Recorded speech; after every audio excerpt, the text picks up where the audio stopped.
भाई वो शायर कहते हैं इस मौके पे, ये मौसम ये मस्त नज़ारे, प्यार करो तो इनसे करो। अल्हम्दुलिल्लाह। अस्सलाम वालेकुम दोस्तों, कैसे हैं? आपका होस्ट राना अशफाक के एक नई वीडियो के साथ आपकी खिदमत में हाजिर है। अल्लाह के फजल व करम से रात रहीम यार खान में बहुत अच्छी बारिश हुई है। बारिश के बाद सर्दी में इजाफा हो गया है। मैं आज आपको रहीम यार खान सिटी का विज़िट कराऊंगा। बारिश के बाद सर्दी की वजह से चाय के स्टॉलों पे और समोसा पकौड़ों के स्टॉलों में रश हो गया है। मैं इस चीज़ का आपको विज़िट कराऊँगा, तो बने रहिए इस वीडियो।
मौसम इमरान खान नाम है मेरा।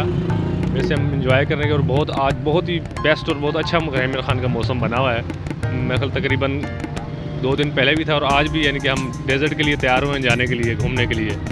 और जो है यहाँ पे मेरे ख्याल सुबह 3 बजे बारिश हुई है, 3-4 बजे मेरे ख्याल सुबह हुई है बारिश। और हम देख रहे हैं यहाँ पे, आप शहर अंदरूनी शहर भी जाएँगे तो काफ़ी लोग जो है खाना नाश्ते नान पाए ये वो बाहर निकले हुए लोग बड़ा इन्जॉय कर रहे हैं, डेजर्ट की तरफ जा रहे होंगे। तो यहाँ का बहुत अच्छा मौसम हैगा, बहुत लोग एंजॉय कर रहे हैं।